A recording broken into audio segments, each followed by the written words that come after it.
அடுத்து படத்துல அந்த த்ரிஷாவோட அந்த கேரக்டர் ஆக்சுவலா நம்ம பேசும்போது ஜென்ரலா சொல்லலாம், இது என்ன ஜென்மனே தெரியல, இது என்ன இங்கேயும் சுத்திட்டு இருக்கு அப்படின்னு சொல்லலாம். கிட்டத்தட்ட அதே மாதிரி அந்த படத்துல த்ரிஷா அப்படின்ற கேரக்டர் என்ன ஜென்மனே தெரியல.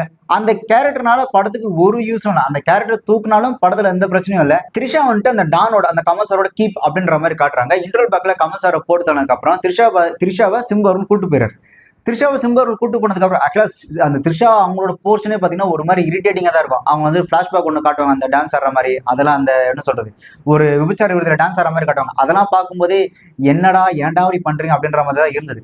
ஸோ அதுக்கப்புறம் சிம்பு அவர்கள் வந்துட்டு த்ரிஷாவை கூட்டு போனதுக்கு அப்புறம் சிம்புக்கும் த்ரிஷாவுக்கும் பீச்சில் ஒரு கான்வர்சேஷன் நடக்கும். அப்ப சிம்பு வந்துட்டு ஒரு விஷயம் சொல்லுவாரு, அதாவது நீ எனக்கு தான், எனக்காக தான் உன்னை கூட்டு வந்தாரு, ஆனா அவர் எடுத்துக்கிட்டாரு, எனக்கு நீ தான், உனக்காக தான் நான் அப்படின்ற மாதிரி பயங்கரமா அது என்ன சொல்றது, இந்த காதல் ரசம் ஒழுக்க டயலாக் பேசுற மாதிரி நினைச்சு சிம்பு அவர்கள் வசனம் எல்லாம் பேசுவாங்க. அந்த சீக்வன்ஸ் பார்க்கும்போது என்ன ஆகுது அப்படின்னா, த்ரிஷா விட்டுருங்க, அது ஒரு டுபாகோர் கேரக்டர், சிம்புவோட கேரக்டர் என்ன ஆகுதுன்னா பயங்கரமா டேமேஜ் ஆகுது. அப்போ இதுக்காக தான் இவர் இவ்வளவு தூரம் பண்ணாத, கம்மலை கொல்றதுக்கான முயற்சி எடுத்து எல்லாத்துக்கும் காரணம் இதுதானே அப்படின்ற மாதிரி ஆகுது. அந்த ஒரு ட்ரெய்லர்ல கூட பாத்தீங்களா, இனிமேல் நான் தான் இங்க ரங்கரா சக்திவேல் அப்படின்னு சொன்னதெல்லாம் த்ரிஷாக்காக தானே அப்படின்ற மாதிரி அந்த சிம்பலோட அந்த கேரக்டரை பார்த்தீங்கன்னா பயங்கர டேமேஜ் ஆகுது. அந்த சீனே பார்க்கும்போது ஒரு மாதிரி ஒரு ஆக்வர்டா இருக்கு, ஒரு மாதிரி அருவருக்கும்ல, கிட்டத்தட்ட அந்த மாதிரி தான் இருக்கு.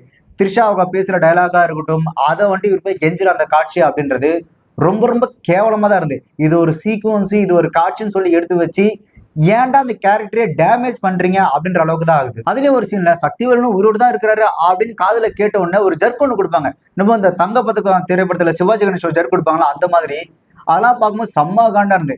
இன்னொன்னு ஒரு சீன்ல பாத்தீங்கன்னா த்ரிஷா இருப்பாங்க, இந்த பக்கம் கமல் சார் வந்துட்டு போன்ல பேசுவாங்க, இந்த பக்கம் சிம்பு வந்துட்டு நேர்ல பேசிட்டு இருப்பாரு.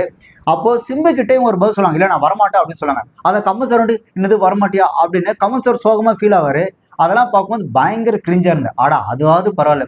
அதுக்கப்புறம் இந்த படத்தோட ஸ்டோரி சொல்லல ஒன்றும் பெரிய இதெல்லாம் ஒன்றும் ஆயிடப்படல, படமே கேவலமா தான் இருக்கு.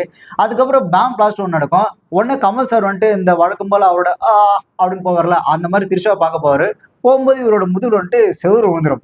அது எப்படி இருந்ததுன்னா, உனக்கு எதுக்கு இந்த வேலை, நீ பாட்டு உன் வேலையை பார்க்கணும், நீ ஏன் வந்து அதுக்கு வாண்டடா வந்து மாற்ற அப்படின்ற ஒரு ஃபீல் தான் அந்த காட்சியை பார்க்கும்போதே இருந்து.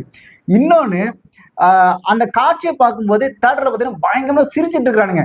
ஓ இந்த ஆள் ஏன் இப்படி லூசுத்தனமா பண்ணிட்டு இருக்கிறான் அப்படின்ற மாதிரி அந்த காட்சி முழுக்க, அந்த காட்சியில படத்துல பல காட்சிகள் பார்க்கும்போது ஆடியன்ஸ் வந்துட்டு பயங்கரமா நக்கலா சிரிக்க ஆரம்பிச்சிட்டாங்க. அந்த படத்துல இந்த காமெடி சீனுக்காக இல்ல, கமல் சார் சீரியஸா தான் பண்றாரு, ஆனா கமல் சார் பண்ற சீரியஸே நமக்கு ஸ்கிரீன்ல பார்க்கும்போது காமெடியா இருக்கும்.